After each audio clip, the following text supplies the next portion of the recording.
Hmm.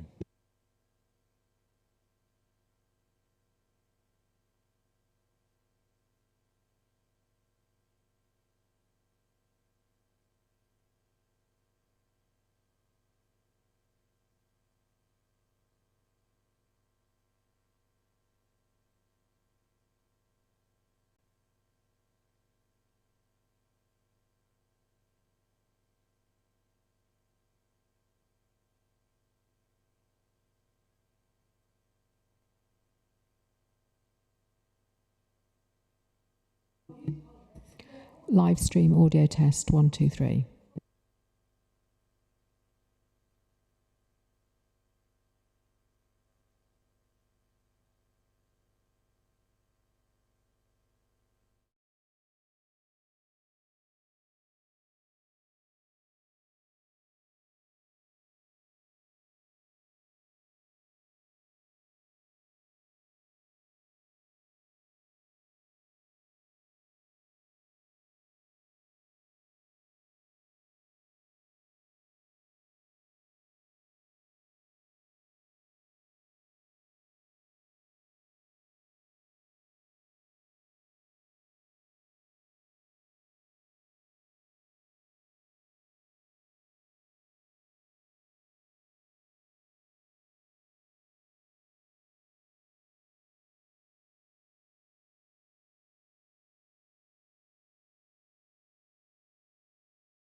Noon, ladies and gentlemen.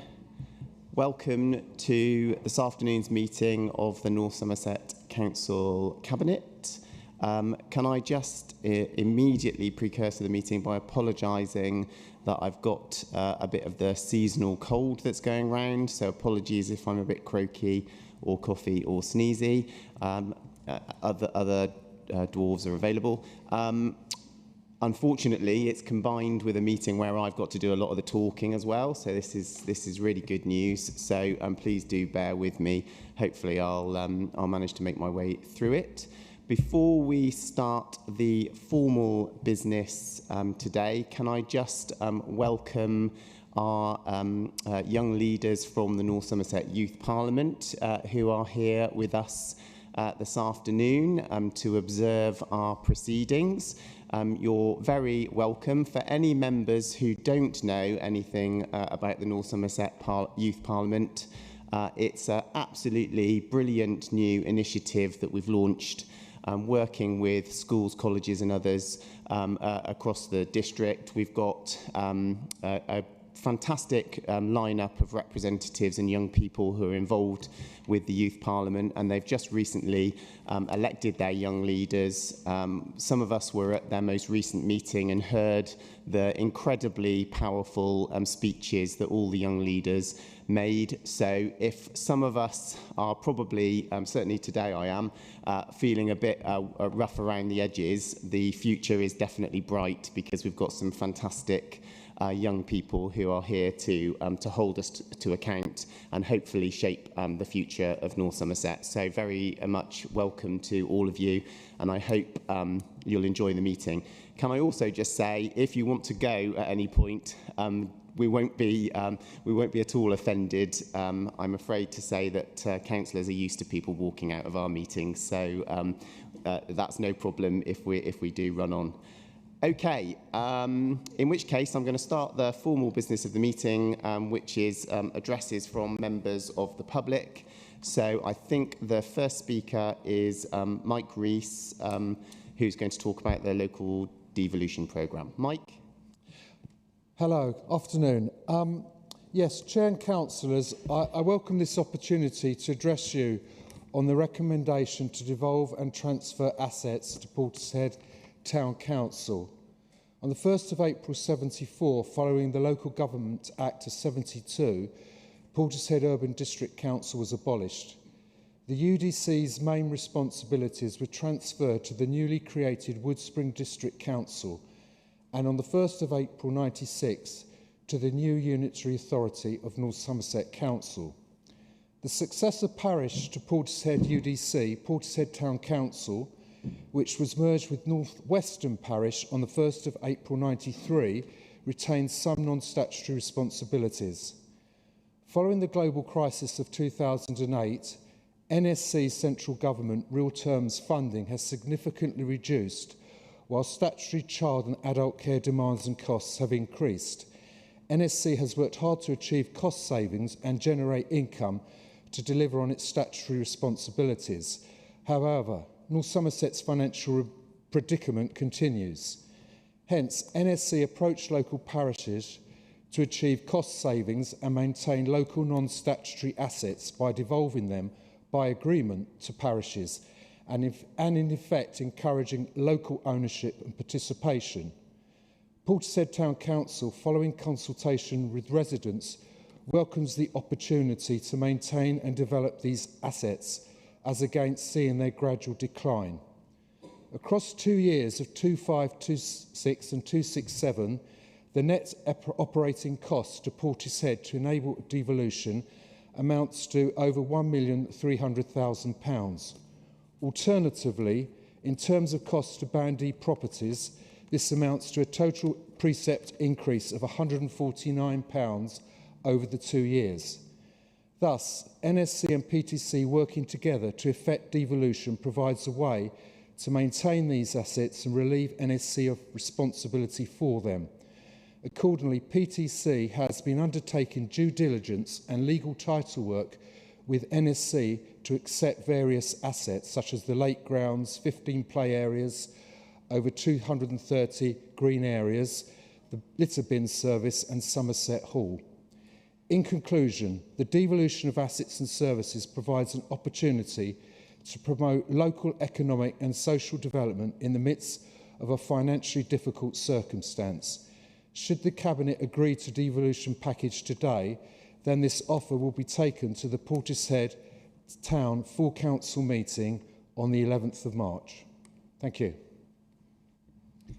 Thanks very much, Mike. And as you know, we've got that item on the agenda later in the meeting, but appreciate your comments. And our next public speaker is Nick Smart, who's going to speak to the library proposals. Nick. Thanks very much, Mike. Good afternoon, councillors. My name's Nick Smart. I'm an author and I'm a teacher. And more importantly, I'm a product of World Library. My history there began at the age of 4 with story time. In 1983, I left primary school with precisely 1 O-level. And World Library has been my gateway to education. It supported me through my degree, my PGCE, my master's dissertation, which I wrote there. And my book was published in 2024 and reached the Amazon Top 100 and was featured prominently in the national press and BBC radio. And it was written partly within the walls of World Library. So I'm living proof of social mobility that comes through library services. World is the only library in North Somerset to have increased its usage since the pandemic. It recorded 22,000 visits in 24-25, which is more than Winscombe and Pill, the other threatened libraries combined. It delivered over 1,000 hours of computer use, 7 times higher than the other threatened libraries. 2,745 people attended events at Whirl, compared with 73 at Winscombe. So by every metric, Whirl outperforms the other 2 threatened libraries. Yet Winscombe and Pill were offered the chance to remain in the network or to continue on a community basis, whereas Whirl was not. Of course, I've got no wish for Winscombe or Pill libraries to close either. It seems the consultation was not carried out in accordance with accepted legal standards. 3 options, A, B and C, were presented, and in each one, Whirl was to close. Option A, Whirl closes. Option B, Whirl closes. Option C, Whirl closes. The wording was identical. A lawful consultation, as I understand it, must follow the gunning principles. First, it must happen at a formative stage. Presenting Whirl closes in every option demonstrates predetermination. We weren't asked if Whirl was going to close. The closure was announced. Second, alternatives must be generally considered. I understand that the current building is no longer suitable, but Whirl Community Centre has offered a large room. I've met with trustees, RMP, councillors and library officers. This must be properly considered as a community library, not just as an outreach centre. The campus library is 1.5 miles away and there's no bus service. And thirdly, the participation must be meaningful. Councillors, 1,000 respondents, 1/5 of respondents to the consultation, refused to answer either option A, B or C, which is not surprising given that in all options, Whirl was closed. So I urge the Cabinet to reject option B, instruct officers to model a community library, not an outreach centre, at the community centre. Give Whirl the same Remain option that was afforded to the others. So someone like me, that left school with 1 O-level in English, can write and publish a book at the age of 56, can write a master's dissertation at the age of 39, can start to read voraciously at the age of 19, and can attend story time at the age of 4. The consultation's flawed and legally vulnerable, I think. Please reconsider. Thank you. Thank you very much, Mr. Smart. And we've got the obviously the library's review recommendations on the agenda again later in the meeting. Okay, so that concludes the public speakers. Item 2 is apologies for absence. I think all members of Cabinet are present, so there are none. So item 3 is declaration of disclosable pecuniary interests. Are there any? No? Okay, thank you. Then we'll move on to item 4, which is approval of the minutes of the last meeting of the 10th of December. Are colleagues content for me to approve those? Yep, thank you very much. Okay, so we'll move on to item 5, which is non-Cabinet Councillors' addresses, and I believe we have one on this occasion on the Libraries Review from Councillor Tristram. Joe. Thank you, Mike, and I'll be following on, in effect, straight from Mr. Smart over there. Thank you very much. I'm going to be talking about Winscombe Library because that's my ward. So going back to where this all began, when I first heard in this room that we were proposing to save a lot of money through the library service, like I think everyone who was there at the time, I thought, this sounds like a really bad idea, but we don't really have any option, we've got to do it. Then the consultation came out and I heard, as we've just heard, about proposed options A, B and C. It didn't occur to me that there might be other options. I should have, for future reference, I will know that it's worth arguing with these things, but it seemed to me that that was all that we had to talk about. So I engaged with the Parish Council in Winscombe and talked to the people who run the community library in our neighbouring village, Congressbury, to find out how that worked, thinking that that was really the direction we had to go in. And as the paper you have on the library today suggests, there was a reasonably positive response from Winscombe and Sandford Parish Council on that. Then we had the public consultation, which was well attended. It was particularly well attended in Winscombe. Lots and lots of people came along and spoke to us, and lots of people filled in the form in paper and online. Almost all of them wanted to keep the library open. I only spoke to one person who shrugged and said he thought libraries were an out-of-date waste of time. Couldn't disagree more. The vast majority wanted to keep the library open, and the vast majority wanted it to continue to be North Somerset funded, which is why I'm here. And I noticed that paragraph 5.3.5 in the library paper confirms that a lot of people thought that too. So I'm here to remind you that back in November, when the consultation came to an end, my colleague Jenna and I put together a proposal that we have another option where the savings, we're not arguing with the savings, should be spread across the whole of the library service, that the whole thing should be more equitable. We've heard, and it continues to be made very plain to me by residents in Winscombe, that it matters to have a library in the village. So that is my appeal when we come to that bit, considering the library is part of the MTFP. I appreciate that this is pretty awkward, that a lot of time and effort and a significant amount of money has gone into talking about options A, B and C, but my residents in Winscombe, Sandford, Loxton and to some extent Banwell don't like that and would like the library to continue to be funded by North Somerset. Thank you. Thank you very much, Joe. Appreciate your comments, and we'll pick those up as part of the discussion on the libraries item later in the meeting. Okay, I haven't got any further non-Cabinet members' addresses, so I'll move on to item 6, which is the forward plan dated the 30th of January. So that's just for noting. So unless anyone's got any questions, I'll move on. Nope, okay, great. So item 7 is the draft revenue budget for 2026-27 and a medium-term financial plan update.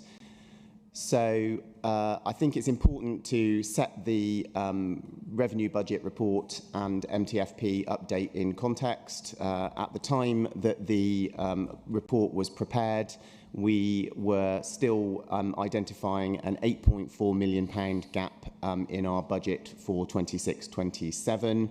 That's despite the fact that officers and directorates had identified over £18 million in savings already to deliver in 26-27 on top of the more than 100 million in savings that have been identified and delivered over the last decade or so. So a lot of good work had already gone into 26-27, but the bottom line is that sitting here today, we are not able to present a balanced budget as would normally be the case for the budget cabinet. Now, at the time the report was written, we also did not have the final local government finance settlement, so that's confirmation of the amount of government support that was going to be available to North Somerset, and we also did not have the outcome of our request for exceptional financial support. And you'll recall that at the Cabinet meeting in December, we agreed that we were going to seek exceptional financial support. And I'm just to remind those watching online and those members who are not completely clear about this, exceptional financial support is nothing of the kind. What it is exceptional flexibility on council tax. It doesn't actually involve any additional financial support from government. We heard earlier this week, a matter of a couple of days ago, the final local government finance settlement. So that's the amount of grant support that we're being given by government. That confirmed that there were no substantial changes in the provisional settlement that had been announced back in December, and confirmed that North Somerset's core grant would be reduced by nearly £19 million over a 3-year period. So obviously that's an extremely disappointing outcome, given that we had made significant representations to ministers through our members of parliament and directly through our residents to campaign for a fairer deal for North Somerset. And why did we do that? Because we know that North Somerset Council's core funding from government was tens of millions of pounds below that of the average English council. And that remains true as a result of the fair funding review formula that the government has established. So we've already got an £8.4 million gap in our budget. We've got a local government finance settlement that makes our long-term position nearly £19 million worse off over 3 years. But we did get confirmation that the government recognises that we do have particular financial challenges facing North Somerset, and they were going to grant us some flexibility on council tax. So, as members will know, we were granted an additional 4% of council tax flexibility. So that's in addition to the core rise and adult social care rise, which together would have been 5%. So in total, we have got flexibility to increase council tax as a one-off for 26-27 by 8.99%. So as we sit here today, we're reporting that 8.4 million gap. We know that we've got additional flexibilities on council tax, and that will go some way to closing the budget gap if council decides to support it at the meeting on the 24th of February, but it won't on its own close the back gap completely. So we do need to continue to identify further savings to balance the budget. And I think it probably underlines the reality of the way we've been working over a number of years in North Somerset, and that is that we have had to do both reductions in services, savings and transformation, and council tax rises in order to balance the budget. And that situation is not going to change. So the reality is that for 26-27 and the foreseeable future, we are going to need to do both: reduce services, act more efficiently, and increase council tax. So it continues that perfect storm that we have been living through over the last decade and more. One other point that I would make, which we lobbied hard on, was the use of recovery grant and transitional arrangements. So in this current financial year and going forward, the government did announce some additional recovery grant to support councils where they had high levels of deprivation or lower council tax bases. So it was designed to provide some one-off transitional support to those councils that were in most financial difficulty. When the recovery grant was initially announced, North Somerset Council received nothing. There's been an uplift in recovery grant for 26-27, which means that the total available in recovery grant is now £1 billion. But unfortunately, North Somerset Council is still receiving nothing. The consequence of that is that the only way that we can generate the income that we need to pay for services is through council tax. And indeed, I've had a letter from the local government minister which confirms no recovery grant, no transitional support, and their expectation that we will rely on council tax income to close the gap. So again, an extremely disappointing situation where our historic challenges around our low tax base are simply not being reflected by government, and we're being forced into some of the choices that we are. So the paper stands as is, and I will move the recommendations, and we will be working hard over the next couple of weeks to bring an update paper to members so that we can adopt the budget at the meeting on the 24th of February. There's still more hard work to be done in order to identify additional savings in order to deliver that balanced budget that we need. But I think we should be under no illusions that this is not a fix to the fundamental challenges we've got around the sustainability of our position. It's a sticking plaster, and it's a sticking plaster which, unfortunately, our residents are being disproportionately asked to pay for. So I move the recommendations, ask for a seconder. Thank you, Councillor Caniford. Any questions or comments from members, please? Annemieke, Councillor Waite. Thank you, Mike. I just wanted to state here formally that I am very disappointed with the decision from the government to not give us any further recovery grant or transitional support. Nobody wants to increase council tax in the way we're doing, but I feel that they've left us absolutely no other choice, and it's really unfortunate, and I think we were all hoping for a much better settlement than that. I just want to kind of formally state that. Thank you. Thank you, Annemieke. Mark, Councillor Caniford. Yeah, thank you, Leader. I mean, I think this is really difficult for all councillors. It doesn't matter whether you support, don't support, and I do have some sympathy with our Labour colleagues based on the fact that it's their government who are causing a lot of these problems, and they know it, and they don't like it, so recognise that.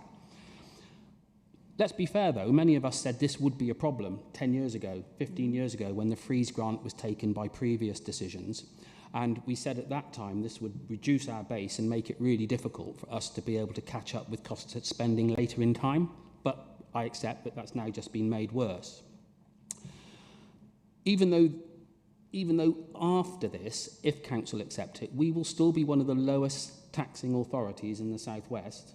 That doesn't wear with the public. They don't like it. They still don't like it. And I understand that. And I think all councillors do understand that. But, you know, that's where we find ourselves. It will be deeply unpopular. But burying our heads in the sand, Leader, it just won't solve any of these problems because expenditure is outstripping income. And let's not forget 70% in this paper is expenditure we cannot reduce. People just say reduce the spending. It just cannot be done. The law doesn't allow us to do that. So I also hear, which has been frustrating over the last few weeks, just go bankrupt. But I don't think the public and people realise if you do go bankrupt, that won't change anything. These things will still happen. It's just that you won't be consulted, your councillors won't particularly be consulted, and their views certainly wouldn't be taken into account. So these are really tough decisions, but decisions that we have to make. And I would say that all 50 councillors in this chamber probably don't like these decisions, but we are where we are, and we've got to make it work. Thank you, Mark. Roger, Councillor Whitfield. Yeah, I can only concur with Mark. It's an awful situation to be in for any council to have to face down this level of cut.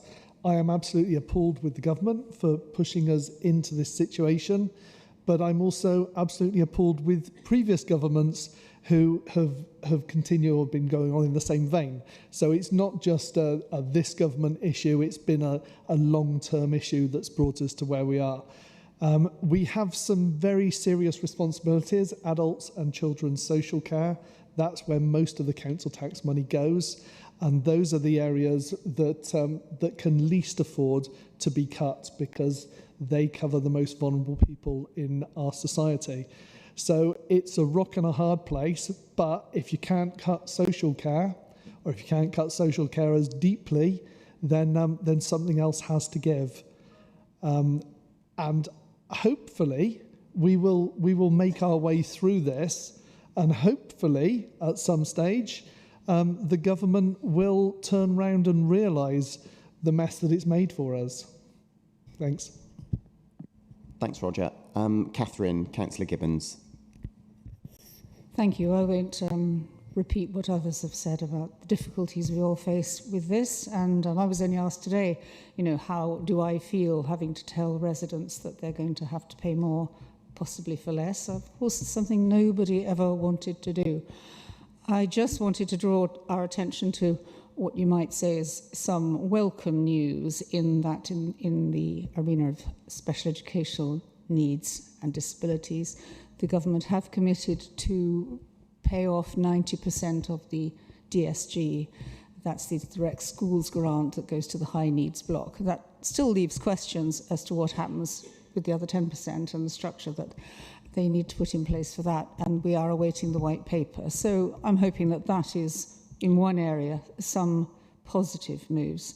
The other thing I just wanted to note in the statement around this, I'm just looking at it now, the government is saying, and rightly so, that councils must be very careful and mindful to protect vulnerable people in our communities. And I'm just hoping that we are all committed to doing that when we work through these figures. Thanks, Catherine. And I've got Councillor Ash Cartman on Teams. Ash. Thanks, Mike. Just a couple of questions, really. Have we heard on the capitalisation directive yet? 'Cause I think that was going to come possibly at the same time or maybe a little bit later, and whether that gives us flexibility to fund our transformation programme. And also in terms of, see, a briefing's gone in for councillors for next Friday. I'm assuming, given all the lateness, that the reports will be out in time, or is that not the case, given the time pressures on the finance team? Thanks, Ash. So just in terms of the capitalisation, we haven't had a formal notification on capitalisation, and I think the last I heard was that wasn't likely to happen until the 20th of February, but it may be that we don't have a recommendation for a capitalisation in any event as part of the budget, so it may become a bit of a moot point for us. And in terms of papers, we'll do our absolute best to get papers out in advance of the briefing, but you'll appreciate that officers have got a lot of detail to work through, not least the saving schedules in order to help us to close the gap, but also in terms of analysing the settlement position, which has come out late. But we'll do our best to make sure that that's out by the briefing so that members have got as much advance notice as possible. Thank you. And hopefully the Section 151 officer isn't going to say, no, that's terrible, we can't do that. She's nodding and smiling, so hopefully that's okay. Jenna, Councillor Homaris. Thank you. I won't repeat what others have already said, and I concur with how you've expressed our struggles and our frustrations about this process. I will just say two things. The first is just to acknowledge and thank officers for their attempts and very clear efforts to improve our communication about the budget and these difficulties.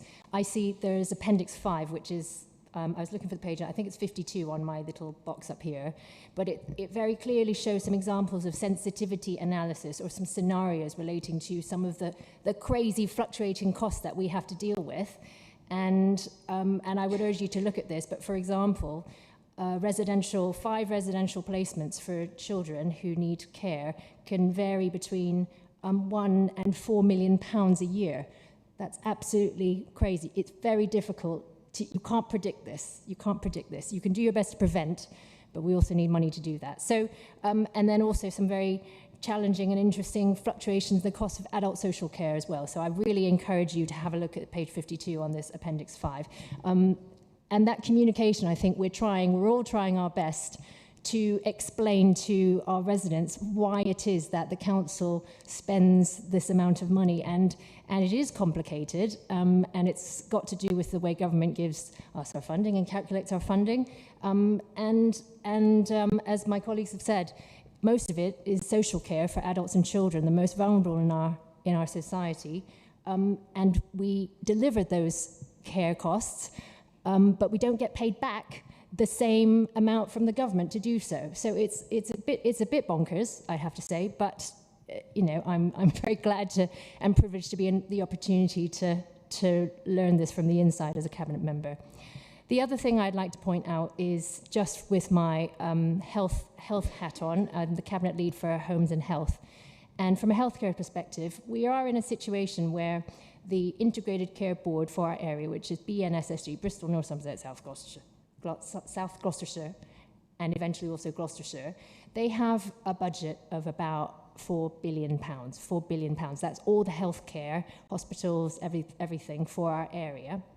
But they've also been squeezed. They've been told last year they had to cut their operating costs by a third, and then this year they've been told they have to cut that by half again. So they're busy having to let people go, and it's also very tricky for them. One other thing that's happened is they've been told that they have to, from this year, 26-27, they have to deliver a break-even revenue position as individual bodies. So that means they can't hold a deficit. It's like they can't have an overdraft. And that's really difficult for them as well. 80% of the ICB spending is in our area is on hospitals, and the main issue for hospitals is they have patients who it's often called bed blocking. That's not the nice word for it, but it's no criteria to reside. That's where people are in hospital, but they don't actually need any more medical care, but they're not able to leave because of all kinds of different reasons, and lots of this is to do with social care.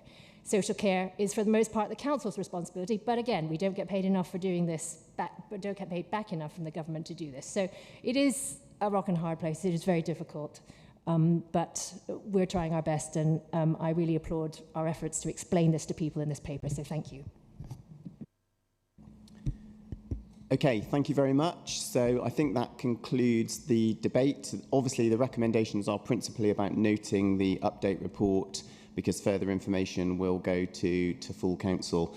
I was just reflecting as colleagues were talking there that the one thing we haven't talked about as well is how fundamentally unfair council tax is as a form of local taxation.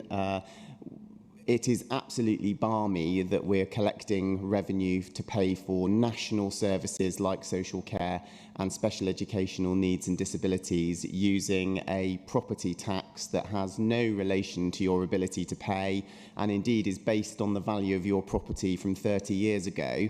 And what's really disappointing is that successive governments haven't been prepared to grasp that nettle and fix it and create a fairer system. And none of us are in a position where we want to be advocating council tax rises for their own sake, and least of all when we know that the basis for council tax is so unfair. I think most of us would much rather be protecting low-income and low-paid households and making the better off contribute to a higher degree. But unfortunately, our job, as colleagues have referred to, is about making the system as it is work to the best of our ability, and that's what we've tried to do. So I'm going to take it as read as we're noting. Are colleagues content to support the report? Yes, thank you very much. Okay, so we'll move on to item 8, which is the fees and charges report. So you'll know that we bring fees and charges where they are going to be more than 10% or generate significant additional revenue. So the report sets out those areas where those rules have been met. And to remind colleagues, the long-standing policy of the council is to set fees and charges to achieve full cost recovery for the delivery of those services. So you'll note in the detailed report that there's a number of items in planning, building control and so on where fees are going up, and the reason for that is to make sure that we're fully recovering the cost of delivering those services. So I'm happy to move the recommendations and ask for a seconder, please. Thank you, Councillor Waite. Any questions or comments on those? So yes, Councillor Burden, Peter. Thank you, Chairman. 2 comments. One, I notice on the waste recycling, the charging for disposal of cylinders. Is this something we actively try and sell at the end? Because it surprised me driving through the high street at the beginning of last year. Big notice outside our hardware shop, bring in your cylinders, and he was offering up to £25 each for some of them. And there's other poor people taking them to the tip for £3. So I'm assuming something's happening on that side. The other one I'm a little bit more concerned about, Chairman, is the introduction of the charge for flood risk assessment work from the planning side. Is this going to pass on extra work? Because I know the Drainage Board, the EA and ourselves have very much joint works for flood risk. And I can see if we start charging, I'm pretty sure other organisations are going to start charging us for services. And I'm just wondering if it's a wise thing to do. Thanks, Peter. Annemieke, do you want to come in as Cabinet Member? Yes, just very quickly. The cylinders are a nightmare. We find them, all of us, we do when we go litter picking in our own communities, and sometimes we have 25 in one litter pick event. They do cost the money, they do cost the council money if they want to dispose of them. They're dangerous. I don't know whether you've seen in the press very recently that some of them have ended up in a facility which is energy from waste and actually exploded inside. They're very dangerous. I will absolutely pick that point up with the Waste Department to see if there are other ways in which we can dispose of them. And if there is genuinely a value to them, then that is obviously something that we would want to do.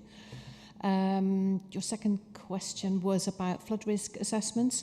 Well, this comes back to the point where if we are going to be, if we are going to offer services to large developers who are developing areas in our, for housing, there's no way that we should be doing those services if they don't cover the costs, and the costs have gone up and up, and so I don't think it's unreasonable for us to at least make sure that the charges, the fees that we do charge, are appropriate for the service, because as I'm sure you know, and I do know that you know, a huge amount of effort and time goes into these.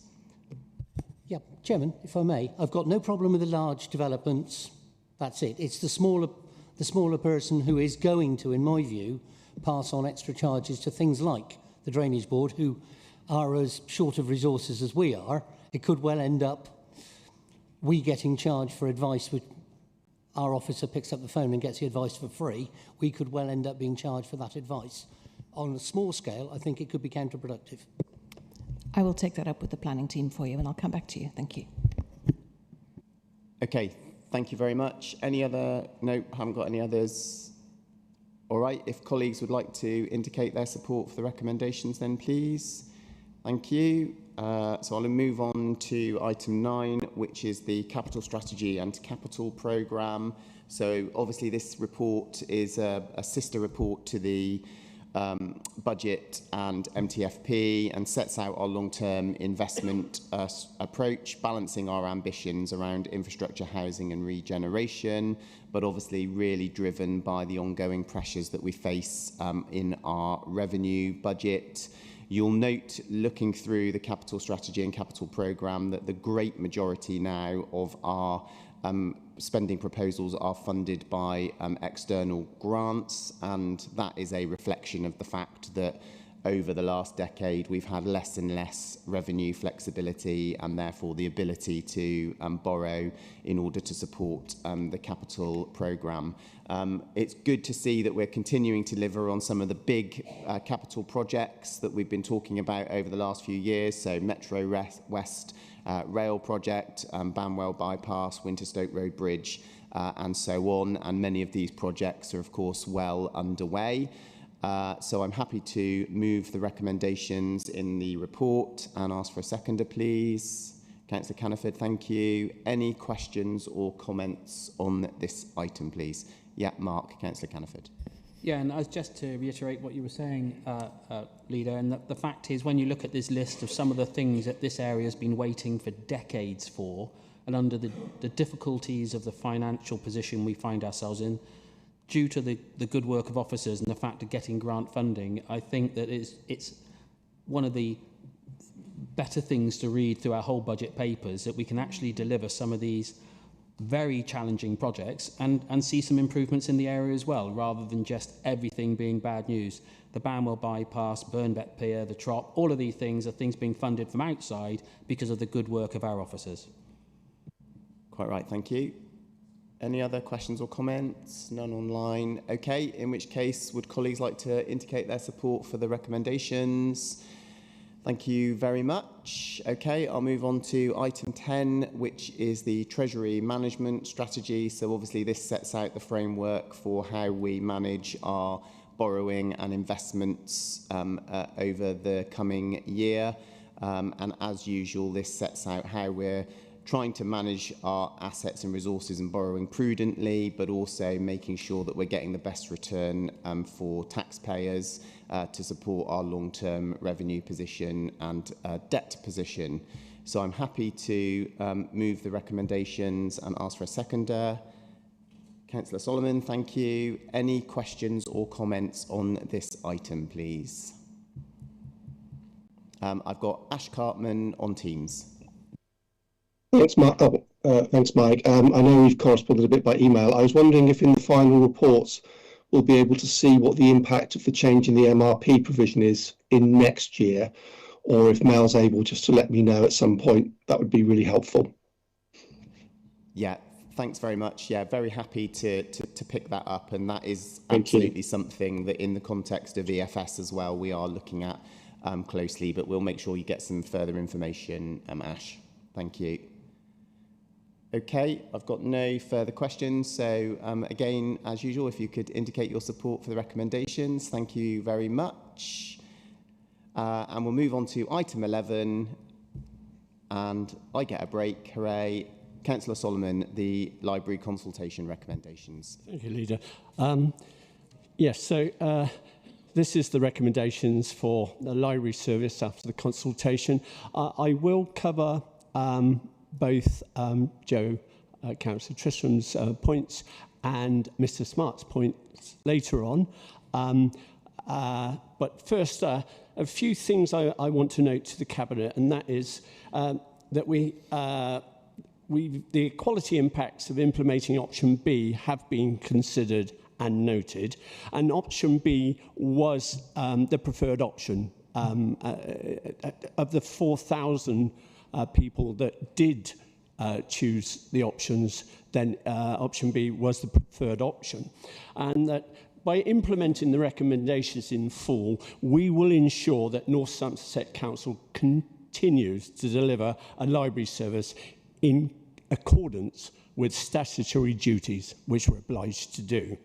And that the consultation, although it's been brought into question, was conducted under the accordance of the gunning principles. And now this has been confirmed both by our library team, by library services who were consulted all along, and by our own solicitor. And I've read the points of law, and I believe we've covered those principles, but I'll come back to that a bit later.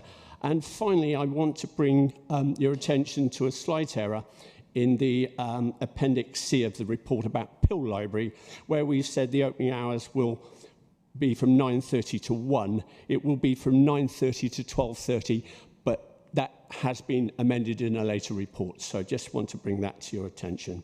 So if I move on to Councillor Tristram's comments, yes, it did come in after the consultation, and I know yourself and Councillor Homaris had brought this in as another option. It couldn't be part of the general options because it was too late. And although I totally understand where you're coming from and where your constituents are coming from, the fact that they don't want to see their well-loved library close, if we'd actually then put it as one of the options, we would have had to done considerably more remodelling at that stage, and we would have had to started a whole new consultation. So that's why we're still talking, and I know you're still talking with the parish council, and we're still talking with you, because this comes to council on the 24th. So there are talks still going on that, Councillor.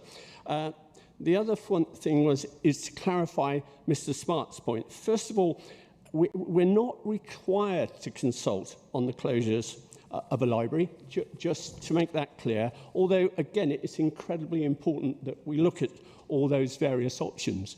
And what we must do is to understand the impact of withdrawing that service, which is why we have the consultation, so we know what that impact is. And the consultation materials clearly explained why we proposed the option to close the library. And again, there was considerable financial modelling going, and it's not just, unfortunately, it's not just about attendance and events, etc. There are other things have to be taken into the geographical location, and the one thing that Mr. Smart didn't put in his talk was the fact that it would take £1.4 million to put the library into good order, and in all honesty, we just don't have that money. And it was clear when we looked at the possibility of it becoming a community library that nobody could find that money to do that work. So that's one of the main reason for the library to close. He also pointed out that the campus is 1.5 miles away, but also, it's literally a 10-12 minute ride into Weston-super-Mare to Weston Library. And I am a product as well of an education in libraries. I spent long periods of time as a young man in Bristol Library, so I do understand where you're coming from, Mr. Smart. So again, going back to the consultation, we did get 4,000 people that did replied to option A, B, and C, and the majority chose option B. So just to say that this is what we've done is entirely compliant with the law, and again, to clarify that consultations are not required to be statistically representative. That they must be simply fair and open. And if we were to take, if you're saying you have to look at other options, there could be thousands of options. So we have to look at the practical options. You will obviously be getting a written answer to your letter. So thank you very much. And I'd like to move that we recognise the report on the library consultation. Okay, thank you, Councillor Solomon. And just to remind colleagues that this is a recommendation to Council, so the decision rests with full Council. Yeah, you're absolutely right. I didn't clarify that the decision has not been made yet. Thank you. Okay, thanks. So Councillor Thornton, Helen, on Teams. Yeah, thanks, Mike, and thanks, Mike Solomon, for presenting that. I suppose I've got two main concerns, points, comments, questions I wanted to make. The first relates to World Library. Now, back in 2017, when the library service was last restructured, quite a lot of money was spent on World Library to bring it up to scratch. And I understand that, one of the issues it's got currently is its wet rot has been found. And I know nothing about wet rot, to be honest, but I just wonder if that was not known back in 2017 when the library service at World was last restructured. So that's a sort of question.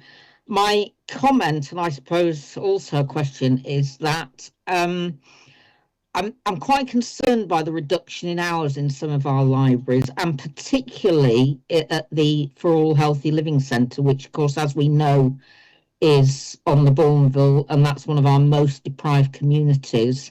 And the proposal now is that library will actually be closed one day a week on a Tuesday, whereas it's currently open. The campus library is also taking a big reduction in hours, which is a bit weird, really, given that World Library's closing. I don't quite know how that's working out. Western Central Library is also taking a reduction in hours. And again, that's, well, not only is that our main library, but also it serves an area of deprivation. And I know that the mitigation for a lot of this is, we'll have self-service, or in the case of the For All Healthy Living Centre, we'll explore self-service. But, self-service is not in place for the Healthy Living Centre. And then when you compare the reduction in hours in those three libraries I've just mentioned to the very, very small reduction in hours, i.e. 30 minutes, opening hours across some of the more wealthy parts of our district, Nailsea, Portishead, Clevedon, Yatton, etc. To me, that seems really unfair. And I think, you know, Councillor Gibbons referred to it earlier. We need to be protecting our vulnerable communities. Now, people don't want to pay taxes, but they also don't want to see services cut. And you can't, unfortunately, have one without the other. Anyway, that's my big concerns. Interestingly, though, I've never seen such a huge equality impact assessment for one service, 270 pages, which I have to admit, I haven't read all of it. But I do congratulate, I assume it's Emma who's done it, I do congratulate her on the huge amount of work that's gone into that. Let's just hope these mitigations are enough. But I do, you know, I'm not the councillor for either of the wards I've mentioned, but in my ward, Uphill Ward, one of the closest libraries for people to get to, unless they want to go to the mobile library, is the For All Health Centre and also Western Central, and both of those are seeing hours cut, or at least staffed hours. And in the case of the For All Healthy Living Centre, it will actually be closed one day a week. And like Councillor Solomon, I grew up going to libraries after school to do my homework, and I suspect there are quite a lot of kids on the Bourneville and in other areas who may be doing similar. Anyway, thanks. Thanks, Helen. Catherine, Councillor Gibbons. Thank you. I'll endeavour not to repeat things that other people have said. I just wanted to thank Nick Smart for coming and talking to us today. And I think, like everybody else, I've certainly benefited in the past from having easy access to a physical library that opened up all sorts of opportunities for me. Weirdly, you know, it's where I learnt or first encountered Latin in parallel text, and it was magical to me that I was reading words that were written by somebody thousands of years ago. But that's an aside. I suppose what I want to ask Councillor Solomon really is, if we are where we are and World Library cannot continue in the building that it is in, which is the key problem, what support are we as a council committed to giving the very, very active and passionate community members that are so keen to help and support what they hoped would be a community library? And I think there was a degree of puzzlement or confusion in the consultation as to what that actually meant. And I've subsequently discovered that when we're talking about Whirl, we're really talking about an outreach as opposed to a community library. But I do know that people in Whirl have worked very hard to identify possible locations where they could have a library service. And I suppose I'm asking Councillor Solomon whether there is a special case to be made for Whirl that it could become a community library rather than purely an outreach. Because I know, working with young people, families, children, that, you know, through the Summer Reading Challenge, for example, having a small local library you can take your children to is hugely important in addressing educational inequalities. And it's just a nice thing for everybody to be able to do. Many people will find the journey into Weston or the campus difficult.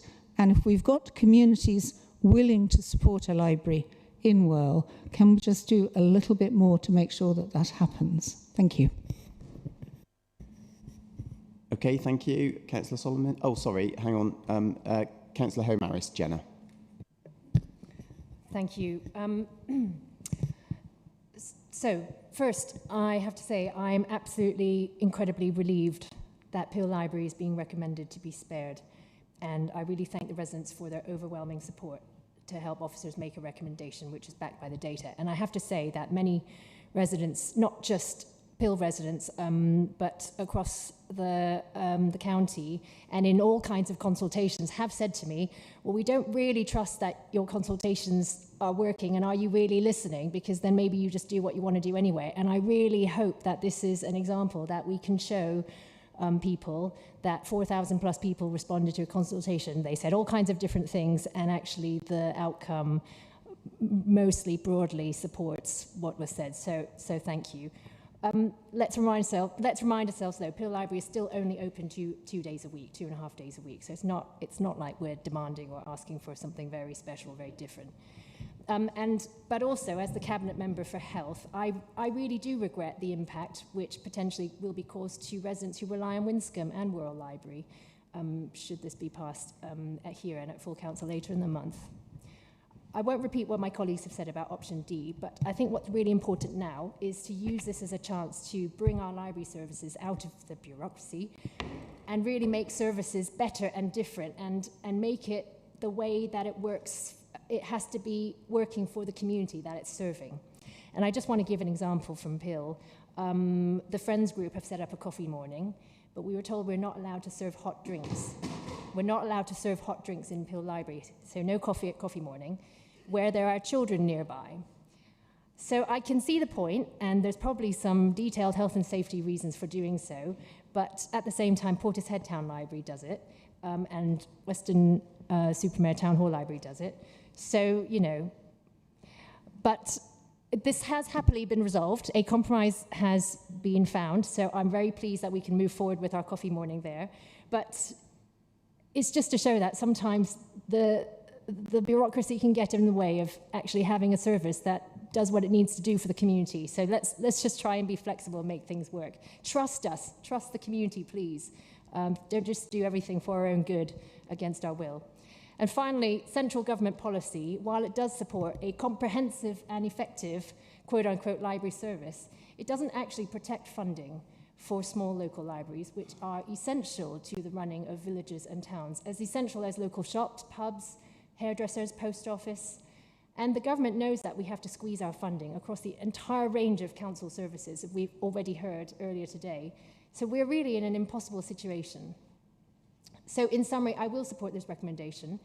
And if, should the scrutiny for the library service, which is Kate's panel, should Councillor Bridger like to consider a working group or an inquiry day of the sort to improve library services, I would really fully support this, and I would be very happy to roll up my sleeves. So thank you. Thanks, Jenna. Okay, so Councillor Solomon, do you want to just sum up and respond to a few of the points? Yeah, so thank you very much for listening to, and I'll come back to the couple of points that are made. And thank you, Councillor Homaris, for your support. No, none of us in this room want to see libraries close. We also don't want to see less hours in libraries, but we had to make this £430,000 cut, and we try to do it as painless as we possibly can.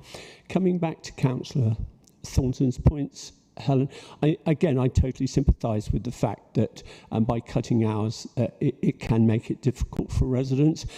Some of our libraries are okay for self-service. Others, there are security reasons why we can't introduce that.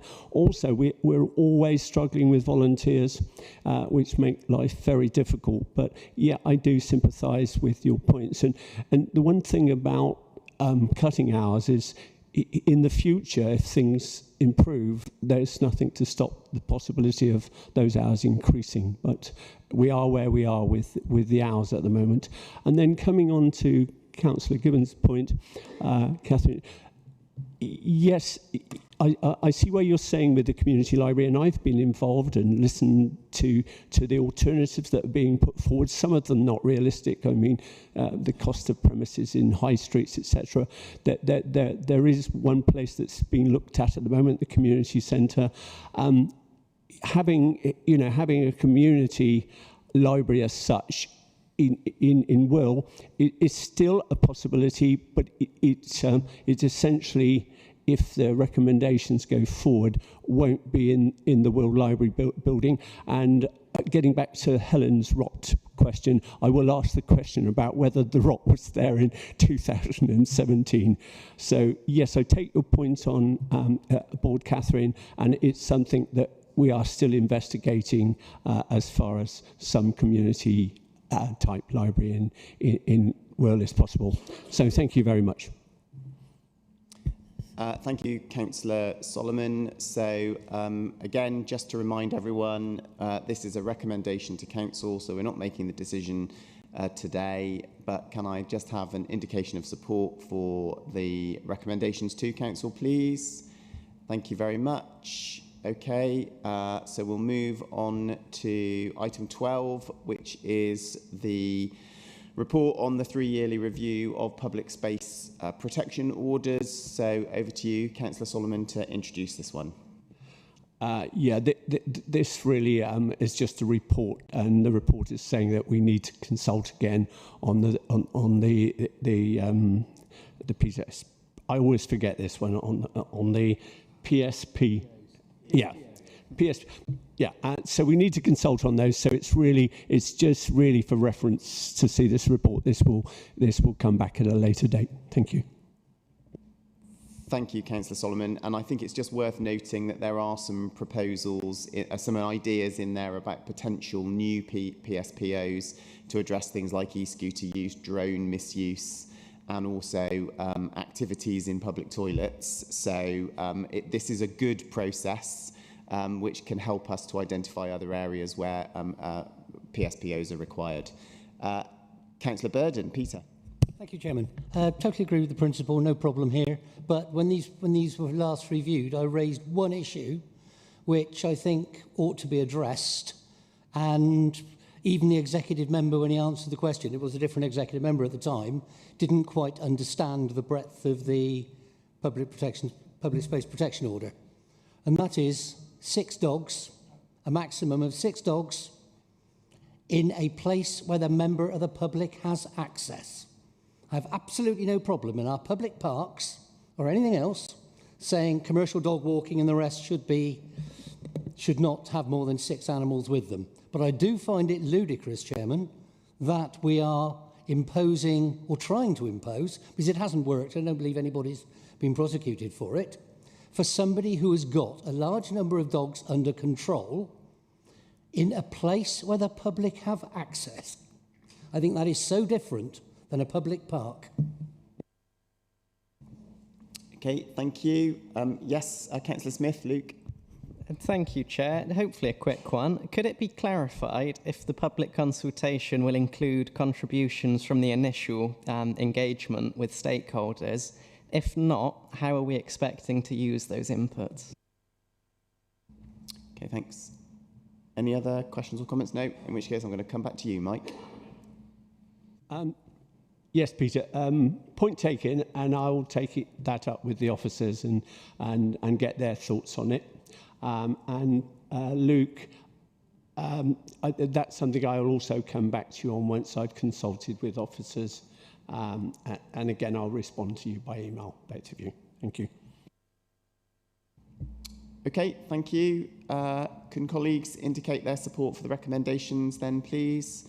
Thank you very much. And we're on to item 13, which is the delivering the local devolution programme report in respect of Portishead. So as Mike Rees from Portishead Town Council spoke to earlier, this is a report that sets out the proposed transfer of a range of assets and green spaces to Portishead Town Council as part of our delivery pathway on the local devolution programme. Colleagues will know that the local devolution programme is very much about trying to give more local control to towns and parish councils on local services, and in particular to help mitigate the risk to those services because of the financial position that North Somerset Council faces.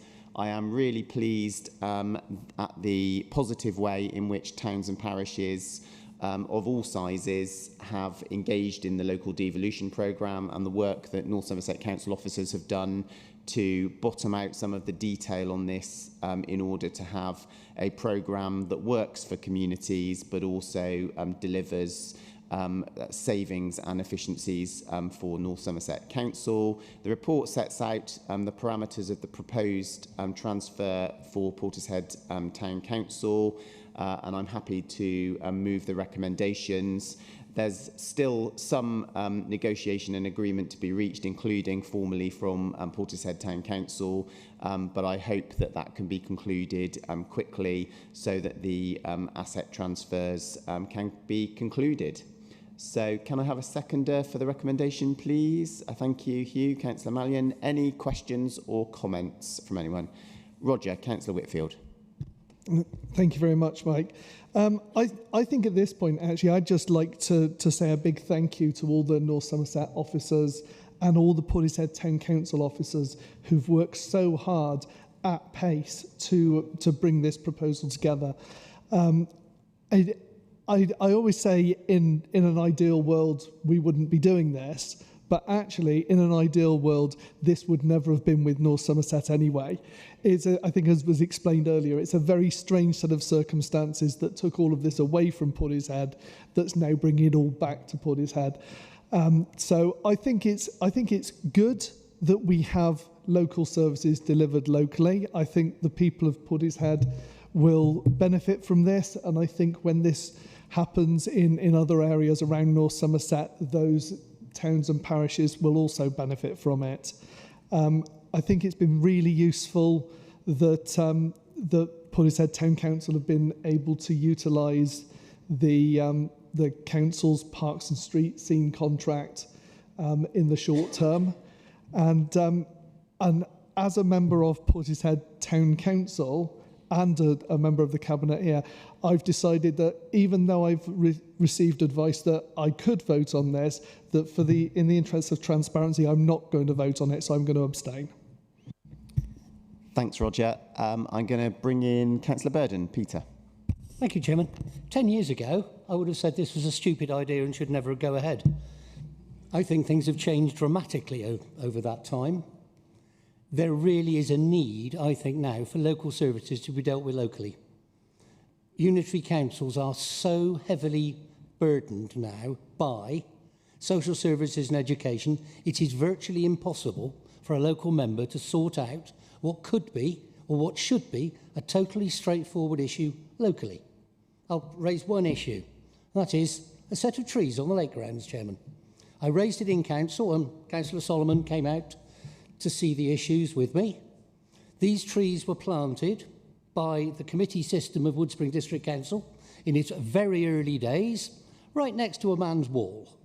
They were a lovely tree that had been given away by everybody in the 1970s. They're called Lelandii. Anybody knows what a 50-year-old Lelandii looks like next to a dry stone wall knows the problem this constituent living next to the lake grounds has.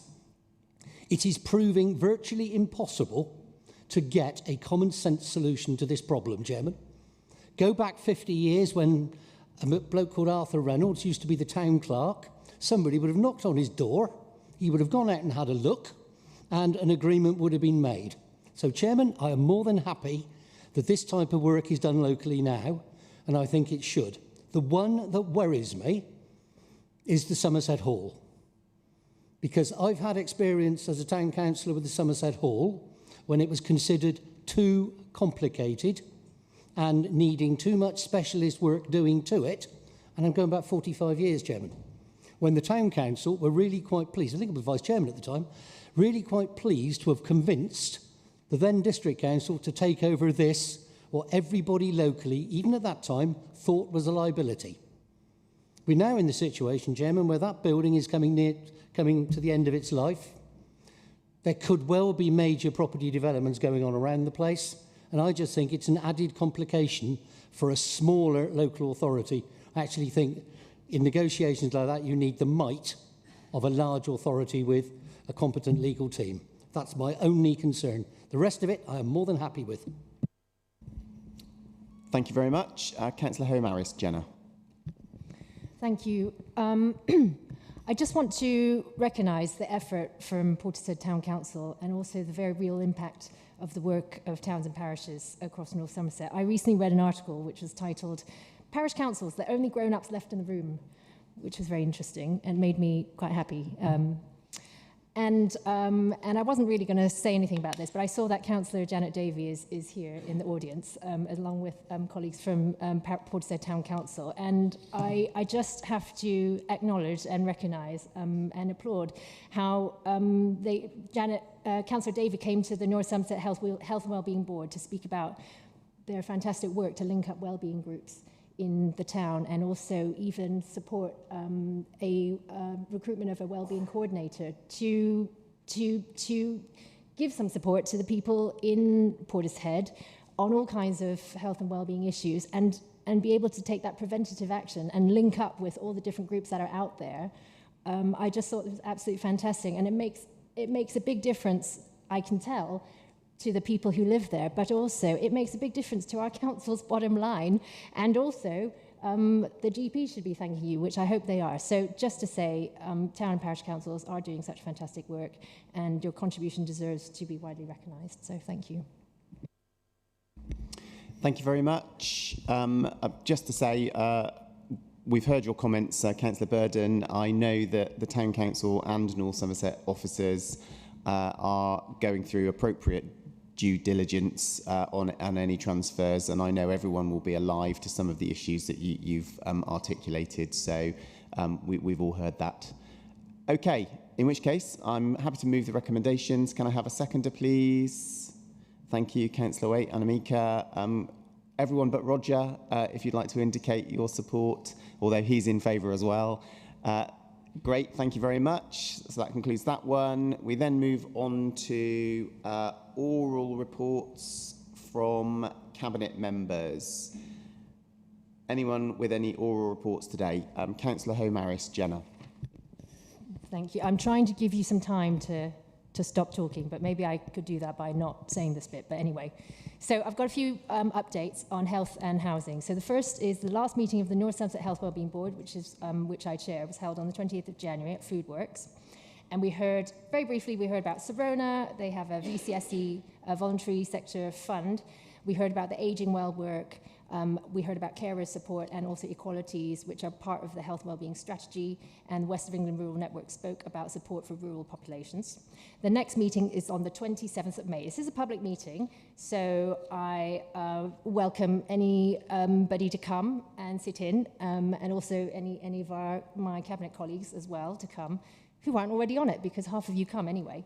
And I'm always looking for speakers who are willing to share their experience of health and health inequalities, including the wider determinants, which are things like housing, transport, education, employment. And with the Youth Parliament members here, I would also welcome any of you to come and sit in on this meeting and maybe even share your experience. So that's 27th of May.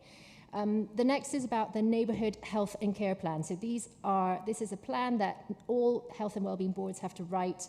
The government has told us to do this by the end of March, but as I understand, we are still awaiting guidance from the government. So I just would hand over to the Director of Public Health and our locality director for ICB, who will be supporting me with this, with the Health and Wellbeing Board's input. The third thing is about the Renters' Rights Act. This is going to come into force on the 1st of May, and there is some what they call burdens funding, which is only for 2 years. And it's £68,000, which sounds like a lot, but it's really not very much. But also to give my thanks to Councillors Parker and Coles and others who have written to me for their strong support for a communications plan that is going to help both landlords and tenants. And as an update on this, Bristol, South Gloss, North Somerset and Baines and Weka are working on a joint comms plan with an organisation called Housing Matters, which is a non-profit organisation, a voluntary sector organisation, and they will be rolling out a package of materials and some training. And I and officers will be attending some of these outdoor events with the North Somerset Council stand in the coming months. So look out for that. I think one of the venues is going to be the North Somerset show, so I'm going to go to that to talk renters' rights. So get in touch with the lettings team at North Somerset, n-somerset.gov.uk, or you can phone them or email me just to make sure that if you want to know about what's happening, do get in touch with the team. And the very last thing is, okay, it's February, but hospitals have reported several critical incidents already this winter. It means that there are just too many people for them to look after safely. When I spoke to the hospital chiefs last week, they did remind me that they're getting over it. It's been challenging, but there's still time to get a flu jab, and the NHS offer is until 31st of March if you're eligible. And so I wrote this down, and now I'm going to tell you this, Mike. If you have a cold and flu symptoms, stay home and recover. Don't feel guilty about coming in. But anyway, it's too late. Thank you. Thank you. You've given me advice at the 11th hour there, which is not very helpful, but thank you very much. Thanks, Jenna. Any other cabinet members? Yep, James, Councillor Clayton. Yeah, thank you, Leader. Just a brief update on Pride in Place. Applications have gone out now for the independent chair and vice chair. We're looking to carry out interviews for that on the 27th of February. We're also looking for a residents panel to help assist with the interview process that will have an input in relation to the successful candidates. So moving forward, we're progressing very nicely, and hopefully once the two chairs have been appointed, we will then be looking to appoint the neighbourhood board to move forward. But we are currently on target with what we're carrying out. Thank you, James. And lastly, Councillor Solomon. Mike. Yeah, this really applies to Weston-super-Mare. Just a quick update on the campaign we've been having with the police against the antisocial behaviour, etc. That's ongoing. They've managed to find a budget to keep that ongoing, so that's happening regularly every week. I'm hearing reports that it's having impacts. And people realise now that there is something being done, and the police are very much on board. So I'd like to thank the police for their support and everybody else that's involved, and let's keep that going so we can make Weston-super-Mare and the rest of North Somerset a safe place. Thank you. Thank you, Mike.